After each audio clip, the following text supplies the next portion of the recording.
jou naam? Ja, okay. Ons kyk hier by George Landbou Skou en ek het 'n draai gemaak hier by die Boran manne. Nou die Borans is kort in die nuus, is 'n ras wat opgang maak. By my het ek 'n senior keerder hier wat ek mee gaan gesels, Johannes van Rensburg. Johannes, dag sê. Dag sê. Dankie vir die geleentheid. Johan, ons gesels 'n bietjie Borans en jy's 'n senior keerder en dan sit ons hier met van die teelers ook hier, maar alles sit in die koelte terwyl ek hier nou lekker in die son moet staan en praat. Geef ons so 'n bietjie agtergrond oor die Boran ras. Die Borane se oorsprong is Kenia en Ethiopië.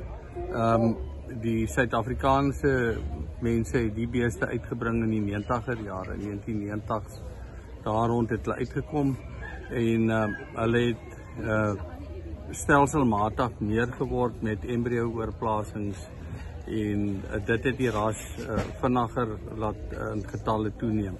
Hier by die 2000s het man soos ek het ook beeste gekoop in die 2000s en 'n klomp van die teelers wat hier is het ook in daai tyd gekom en hulle het baie goed gedoen. Die manne het uitstekende vee.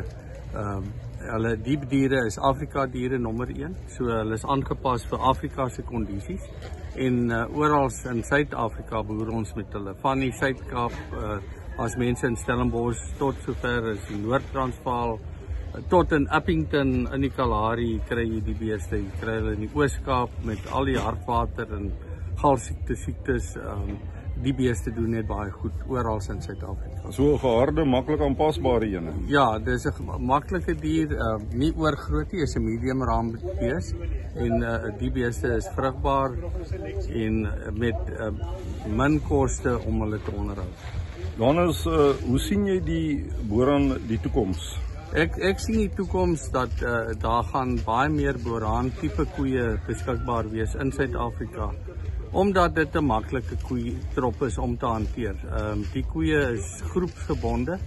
As jy een Boran soek op jou plaas, gaan jy almal omtrent by mekaar kry binne 100 meter. Dit vergemaklik jou bestuur. Jy het nie oor nodigheid van staf nie. Jy basies een man met 'n perd nodig om 300 koeie te hanteer. En die Boran teelers, word hulle meer? Is daar baie belangstelling? Die stoetteelers is om en by die 360 lede huidiglik in Suid-Afrika, maar dan moet ons weet daar's 'n komponent van boere wat net kommersieel met hulle boer. En die is die ouens wat meer word. Hulle word meer, hulle koop dierbulle en vroulike diere om kommersieel met hulle te boer. Ja, ek sien die Borans het nogal naam gemaak of geskiedenis gemaak met 'n paar goeie pryse die laaste tyd. Ja, dit is uitstekende pryse, dis bemarking, maar dan moet jy weet, dis ook 'n vraag en aanbod veiling. Dis gewoonlik twee ouens wat baie geld het en wat dieselfde produk wil hê, wat daai pryse dan nou ontstaan. Johannes, ja. Baie dankie, dis lekker om julle te gesels en om hier saam met die Boran manne te kuier. Sterkte vir julle. En baie dankie vir die tyd.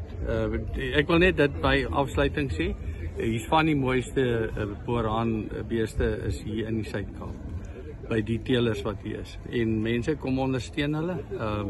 Dit is regtig 'n voorreg om te wees. Dankie.